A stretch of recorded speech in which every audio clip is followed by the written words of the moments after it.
Now the serpent was more subtle than any beast of the field which the Lord God had made. And he said unto the woman, Yea, hath God said, Ye shall not eat of every tree of the garden? And the woman said unto the serpent, We may eat of the fruit of the trees of the garden.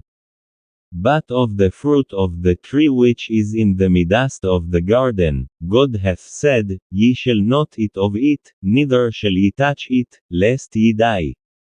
And the serpent said unto the woman, Ye shall not surely die. For God doth know that in the day ye eat thereof, then your eyes shall be opened, and ye shall be as gods, knowing good and evil.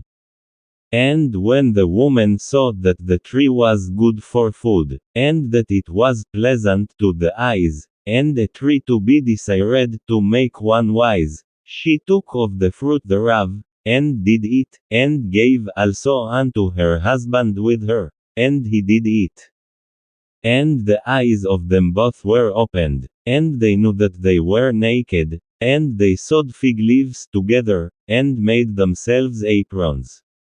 And they heard the voice of the Lord God walking in the garden in the cool of the day, and Adam and his wife hid themselves from the presence of the Lord God amongst the trees of the garden. And the Lord God called unto Adam, and said unto him, Where art thou? And he said, I heard thy voice in the garden, and I was afraid, because I was naked, and I hid myself. And he said, Who told thee that thou wast naked? Hast thou eaten of the tree, whereof I commanded thee that thou shouldest not eat? And the man said, The woman whom thou gavest to be with me, she gave me of the tree, and I did eat. And the Lord God said unto the woman, What is this that thou hast done? And the woman said, The serpent beguiled me, and I did eat. And the Lord God said unto the serpent, Because thou hast done this, thou art cursed above all cattle, and above every beast of the field. Upon thy belly shalt thou go, and dust shalt thou eat all the days of thy life.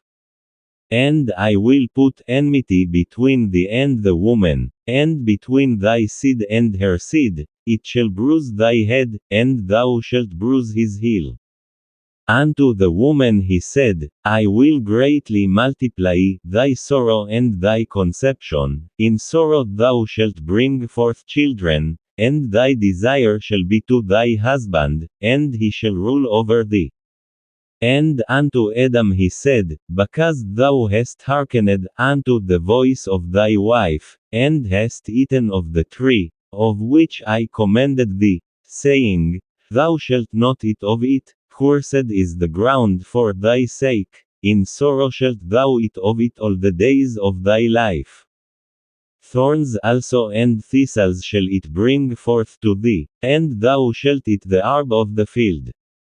In the sweat of thy face shalt thou eat bread, till thou return unto the ground, for out of it wast thou taken, for dust thou art, and unto dust shalt thou return. And Adam called his wife's name Eve, because she was the mother of all living. Unto Adam also and to his wife did the Lord God make coats of skins, and clothed them. And the Lord God said, Behold, the man is become as one of us, to know good and evil, and now, lest he put forth his hand, and take also of the tree of life, and eat, and live forever. Therefore the Lord God sent him forth from the Garden of Eden, to till the ground from whence he was taken. So he drove out the man, and he placed at the east of the Garden of Eden cherubims, and a flaming sword which turned every way, to keep the way of the tree of life.